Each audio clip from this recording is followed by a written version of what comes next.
Hello. Hi, Paul here from Ready or Not.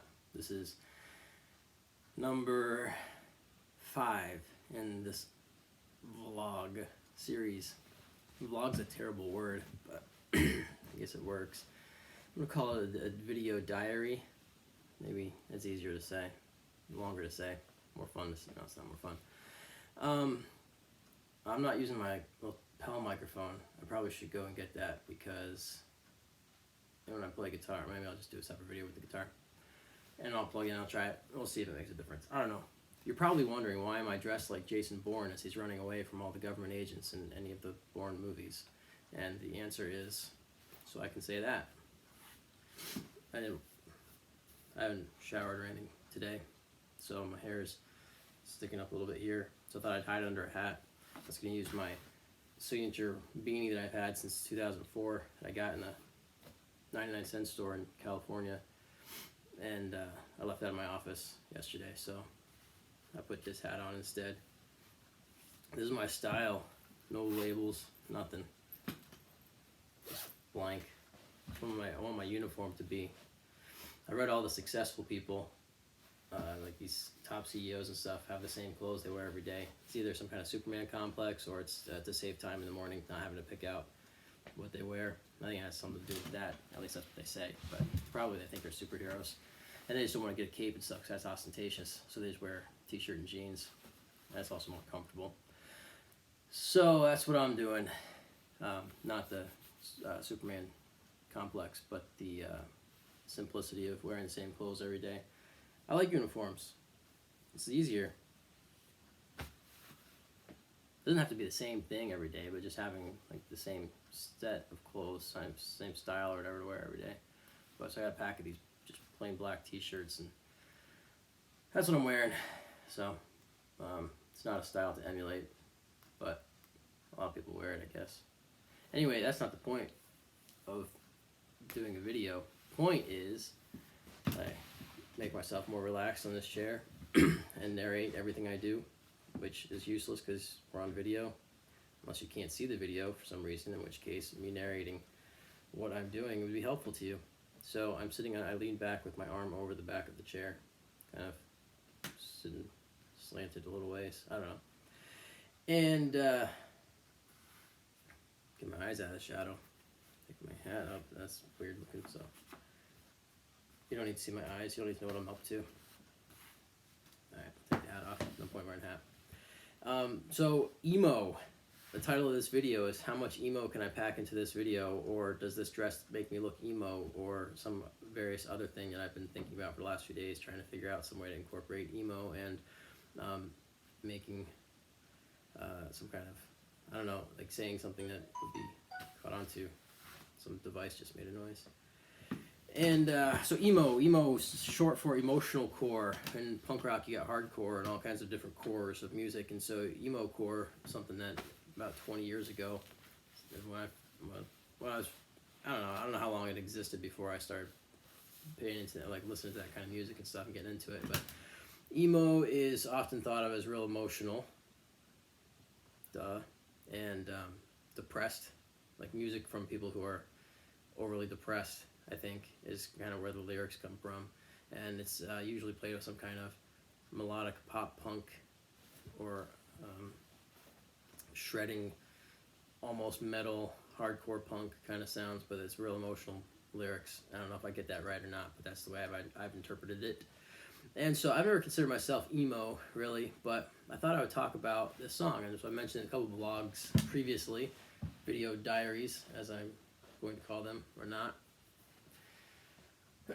So there's this one song I want to tell a story behind and then play it. This is a song that I recorded on my when I was at college. I did an album called The Pressure to Succeed.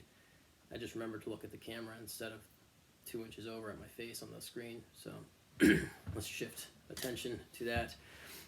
So The Pressure to Succeed was an album I wrote. I think I talked about that in one of these previous blogs, but it's also available here on the YouTube channel in its entirety. You can listen to it with the album art up on it. My friend Anthony Wyatt took the photo. He was into photography stuff, and he did extended exposure. So I stood there for a little bit and then I didn't, or I didn't stand there and then I did, and then I didn't, or whatever. But so it was like this long exposure, the real camera, real film, and it's like I'm having a conversation with two different people. There's the camera and then there's me. So I'm looking at like a conversational thing here, and so Anthony took the photo. It was really cool looking, and I thought it worked well with the title of the album. One of the tracks was called "The Pressure to Succeed." Beyond that, I don't know that the songs were really pressure oriented.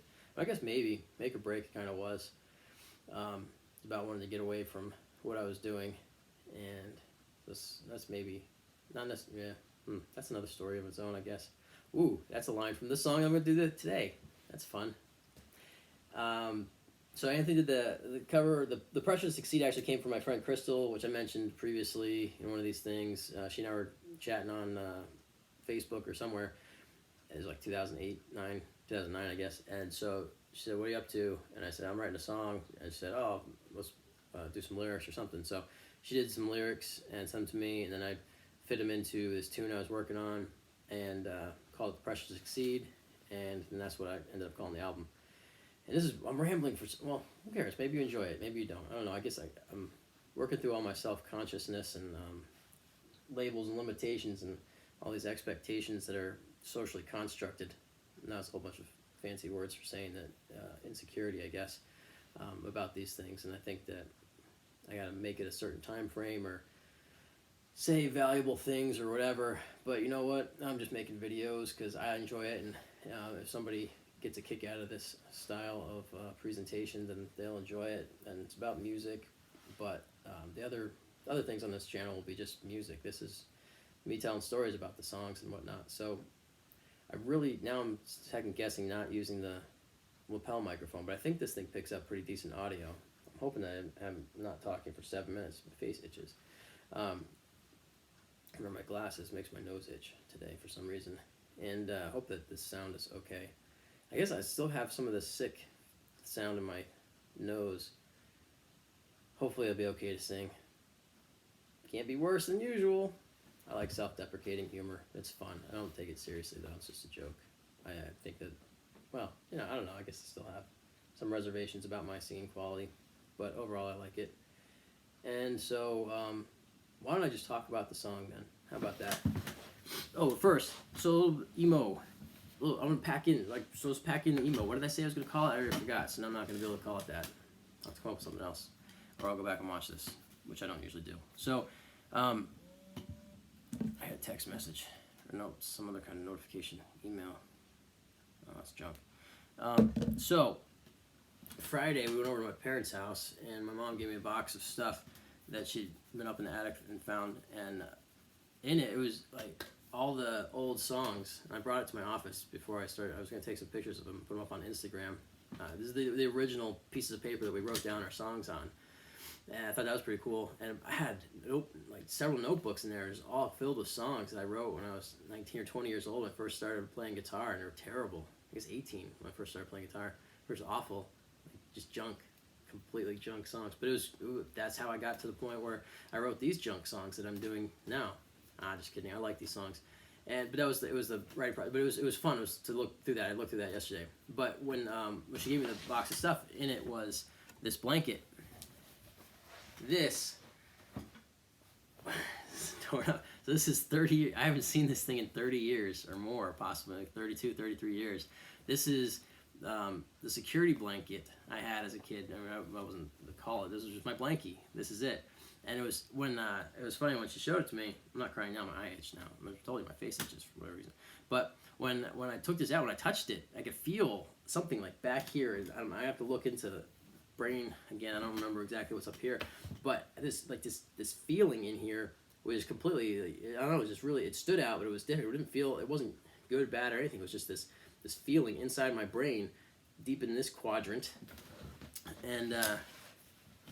Just by touching the blanket, and then I started feeling like choked up, and I teared up a little bit. It was just this flood of emotion, having not seen this blanket. I mean, that was my thing for 5 or 6 years. I guess what music became to me in my early 20s, late teens, early 20s, what music became to me, this blanket was I don't know when I got it, 2 years old, 1 year old, 2 year old. It's been as far as back as I can remember. The blanket was there. But those first couple of years of my life, the blanket was what music became later. So I thought I'd share that as part of my jamming all the emo I can into this. But I do the emo thing because I think that this song is pretty emo and the story behind it. And so now it's already 10 minutes. It's all right. This video can go forever. The only issue is uploading. It takes a while to do that. So you know what? Maybe I'll break it into 3 videos. I'm going to stop this, check the audio quality, get on a lapel microphone, and then I'll do a segment on the story of the song, and then I'll do a video on the song, and then that will make it easier for me to upload it, and I'll just put it all together, which means I won't be able to put it up till tomorrow or later, but that's okay. That's what I'm going to do. And maybe I'll remember to look. I'm going to make a little sign that says look here, so it looks like I'm looking at you. I don't know, because then it's just so awkward. I guess this is why people buy fancy cameras. Alright, back in a second. You won't even know I'm gone. And I'm back. You didn't even know I was gone. Maybe you did. The iPad probably shifted, or I shifted, and so now I'm in a different place. Look at the thing. Okay, so I got the lapel microphone on, and I think it is a little bit better sound, a little louder, and it's definitely better when I'm playing guitar because the microphone's behind the guitar sound hole instead of in front of it. So, what are we talking about? Song. Now my nose is feeling like it's going to run. I just wiped snot with my hand. There wasn't a lot of it. Don't worry about it. It's gross. It's just what it is. It's life. Real life. And then sniffing up like that all the time. It's got to sound great. Whatever. Just making a thing. Punk rock. Remember? Punk rock. So, this song is called Every Beat. And it started out being called Every Note. But then I changed it to Every Beat because that has significance. And the way it came about was... I'll start from the beginning. So in 2007, maybe 6. I don't remember now. I think it was 7. It must have been 7.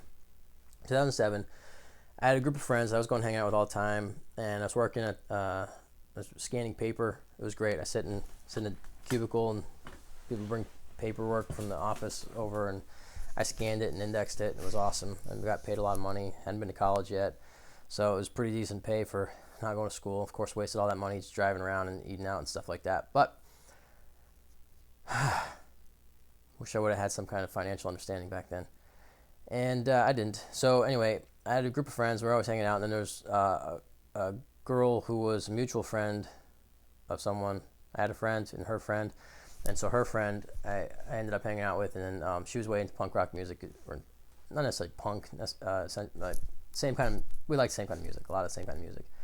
And so we were connected on that and some other stuff. And so we were going on together for a couple months. It was good. It was a lot of fun.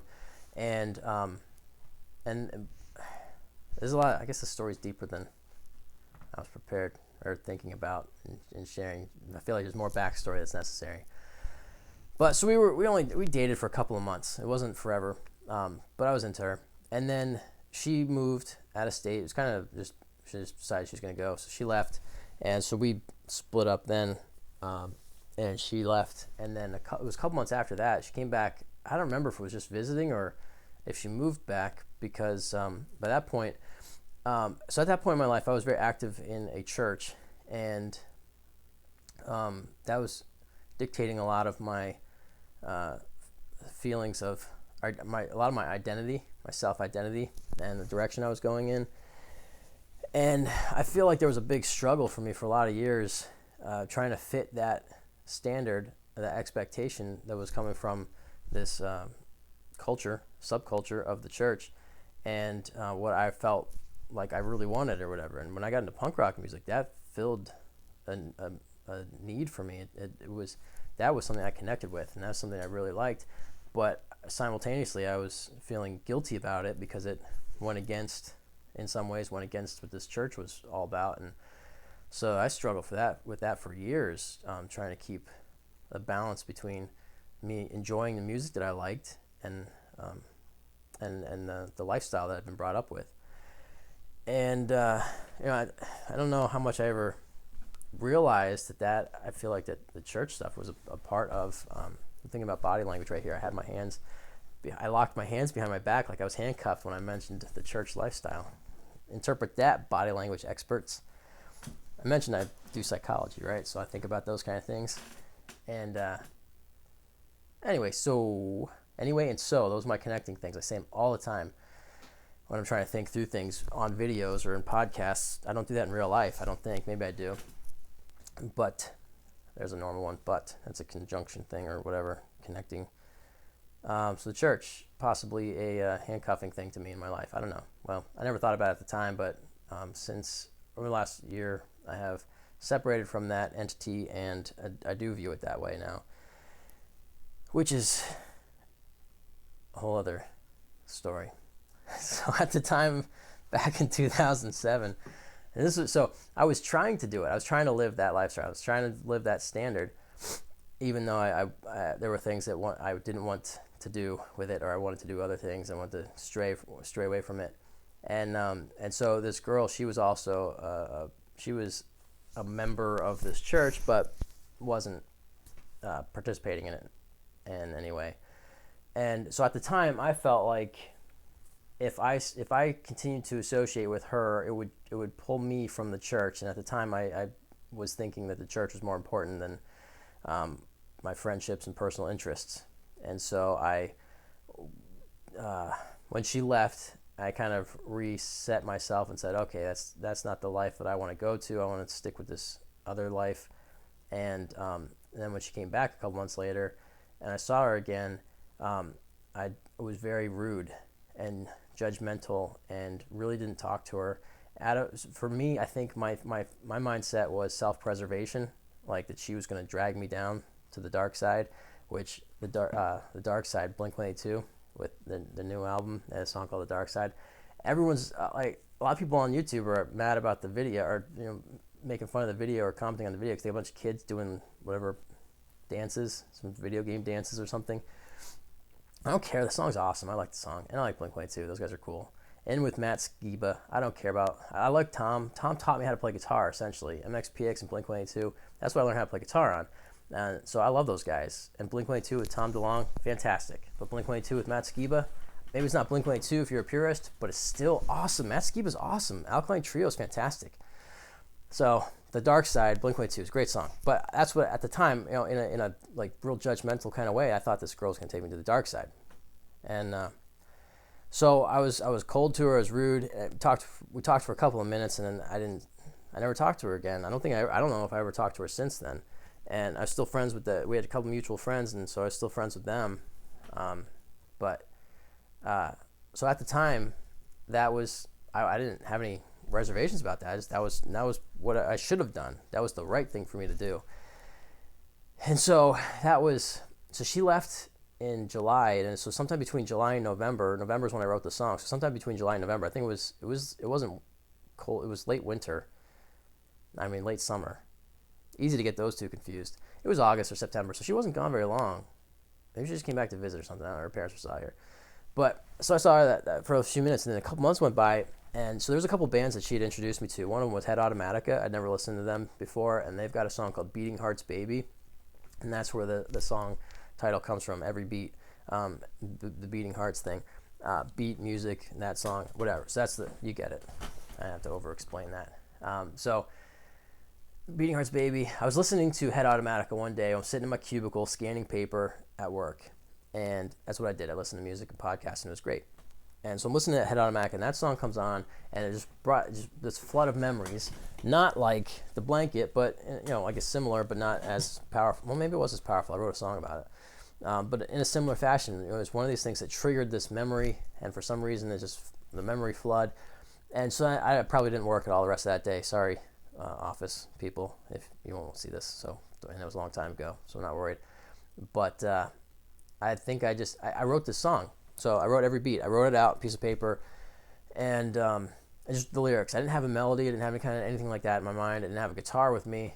I hadn't written songs a lot. This was 2 years after I quit playing in Ready or Not, so I hadn't really been playing guitar a lot or writing songs. I'd done a few things, but it had been a while, and so I wrote the lyrics, and then when I got home that day, I wrote the guitar. And looking back now, it didn't take long. It's only 2 chords, pretty much, which you'll see. And so it's pretty basic for the guitar part of it, and the lyrics just tell a story. And so this is the story. So I'm sitting there thinking about her and thinking, I'm still feeling self-righteous. I'm thinking I did the right thing, but I miss her. But I shouldn't miss her, but I do. And that was the spirit of the song. And I liked it. It was a good song. I thought it was a cool song. And I think if somebody heard the song without this story behind it, they might go, "Oh, she was no good for him, whatever." And it was a thing. He likes her, but he shouldn't have, and whatever. And they might blame her. But I'm the villain in this story. For all these years, I thought that I was the hero, and she was the villain. But she was not the villain. I was the villain. My self-righteousness was the villain. And so I wrote this. So I had this song, and then when I did the album out of school, I put it on there. And there's this line where I say, maybe we're so much better off these days. Maybe me, but maybe not you. That just, I don't know. Man, I hate that now. So this is what I wanted to talk about this song, because it's simultaneously one of my favorite songs based on the story behind it, the way I wrote it, the emotion part of it, like how much meaning there is behind it. It's one of my favorites for that reason, but it's also one of my least favorites because of how much of a jerk I am writing the song, I feel like.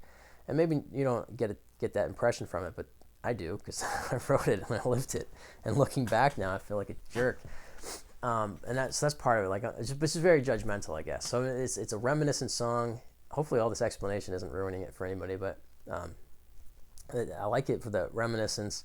I think it's well written for me, but some of that, I don't know. It's just, I wish that I didn't write it for some, or I wish I didn't feel it, I guess is more the key. I wish I didn't feel it, but it's okay. I don't have regrets. I am working on a song about regret, because I think that's a neat topic. Neat topic. Regret is neat. Well, whatever. You know what I mean. No, you don't, because I don't know what I mean. Here I am locking my arms behind the chair again. I'm feeling trapped by how this is, I'm losing control in this story, perhaps. Again, a body language lesson and a punk rock emo lesson, storytelling, and a song. What a good day for you and me. Every day is good. But I like where I am right now, and that's the point. So that's where regret doesn't serve us, because everything is perfect. Everything is complete. Everything is whole. Everything is right now as it needs to be, as it can be, as it could be. It couldn't be different, because it is. And so everything in the past has built to this right now, so it's perfect. It can't be any other way. It's complete. And if you don't like perfect, think about it as complete. It's complete. It's the sum of all of those things, all the previous experiences and whatnot. It's now. And so for me, what I am right now is what I am, and I can't be any other way. If I was, then I wouldn't be me. You know. So those experiences, I don't regret them. Maybe it would have been fun to follow a different path, but if I did, I wouldn't be here doing this, and making this video is more important than anything else. But it is fun and it's good. So, but who I am today, I'm happy with, and so all of those experiences got me here. And of course, we all have moments in our lives where we go, "Oh, I wish it didn't go like that." But that's how we learned how to get to where we are now. So if you don't have those moments, you don't learn, you don't progress, you don't get to what you are now. And hopefully, you like what you are now. And if you don't get mad about it. The past is, and the present is, and the present can't be any other way, so it's perfect. You can't change anything about it. And so if it's not your preference, then that's what you focus on. You focus on what is my preference going forward. And so you start to feel what you want in life. You can't just think about it. Go look up Joe Dispenza, Dr. Joe Dispenza.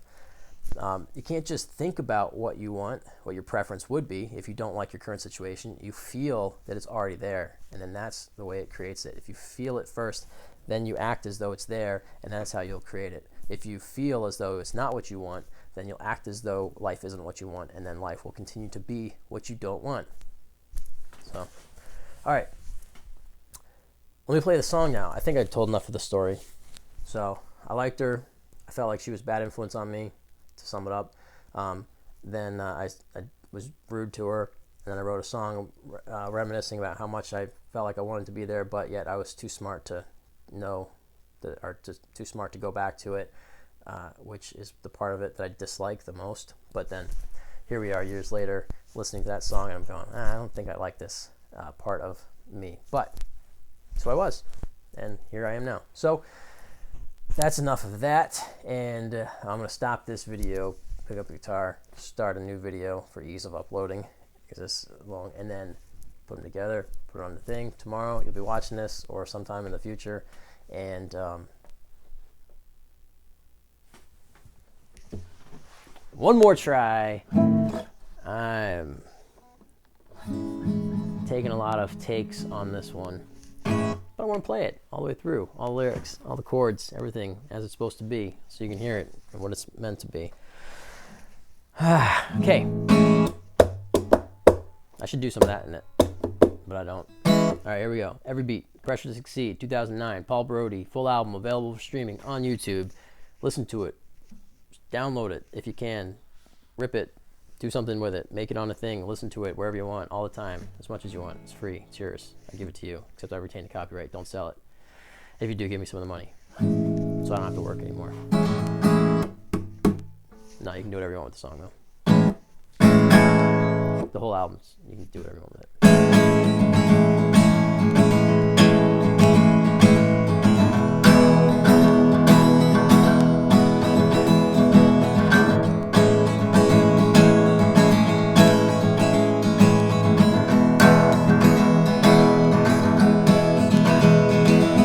Every beat reminds me of the smell outside, rain and mud and winter melting away.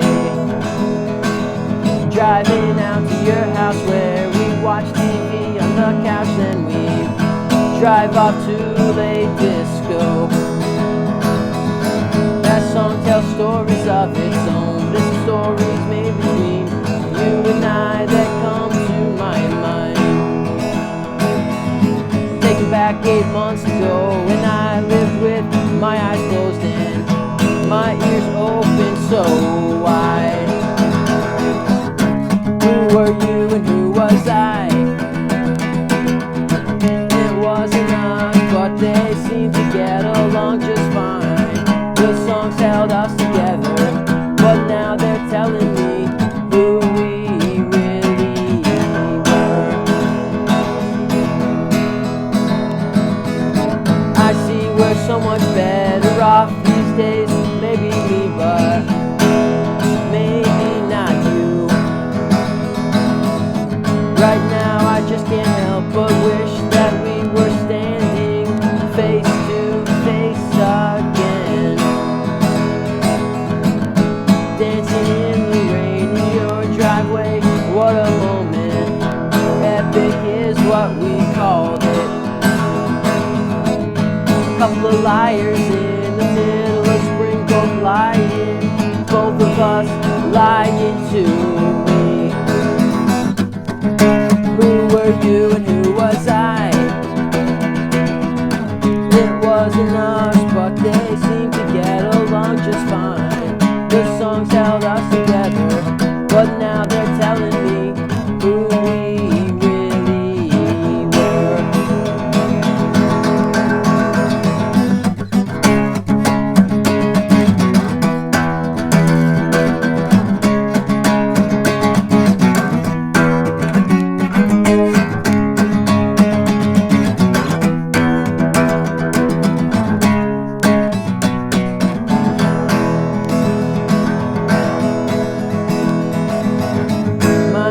Open and my ears are more careful now, listening to what is being said. In the back of my mind I still hear you, and I wish that I was on my way to your house, but I know better.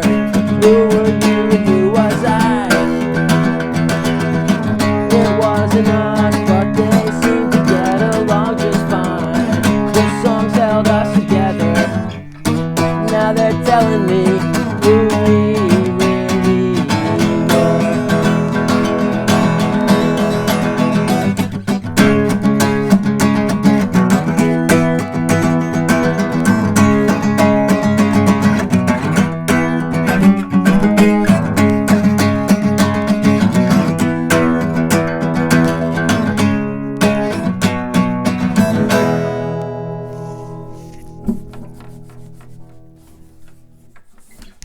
Okay, so that was the song, Every Beat. Messed up a little bit at the end there, but I don't care. It's fine. It's good enough. It's real. It's legit. It's live. It's not that I don't take it seriously. like I was talking about in previous things of these, whatever they are now. I like to play the music. The music is fun. Sometimes you drop a chord or you miss the thing, and that's okay. It's life. It's real. It's playing the music. It's not touched up and fake. It's music. So that was the song, Every Beat. I hope I didn't turn you off of it with my story. The point was to share the whole song experience, and I mean, every song has its own meaning. Like I said in this song, I'm going to quote myself like I'm something important. That song tells stories of its own, but it's the stories made between you and I that come to my mind. So we all have our story. Every song has a story, and it's interpretable. You're able to find the meaning in it for yourself. So if my song has meaning to you, I hope it does. Fantastic, whatever it be. If it doesn't, then you heard my story, and now you can understand it on that level. And there you go. So Every Beat. And when I said you can use my songs, I don't want you to take my songs. They're still my songs, but you can listen to them and put them on an MP3 player or something. They still use those things. Everybody streams nowadays. So we're going to get songs on Spotify at some point, and those things, the streaming services, not necessarily that one, but all of them as the band. And maybe I'll put The Pressure to Succeed on there. I don't know how it works. I have to look into it. I expect I need to pay money. I had it back in the day. I had it on as a program, distribution program I'd used. It wasn't expensive. It was like $35. I can get my album on iTunes and Apple as iTunes, Amazon. So I meant Amazon. So that was to sell though. I'm not sure how it works with the streaming services. I've been out of the biz for a while now. So if you have YouTube Music, however that program works, I think you have to pay for that. Then I guess you can listen to these things without watching the videos, and it's kind of like a streaming service for music.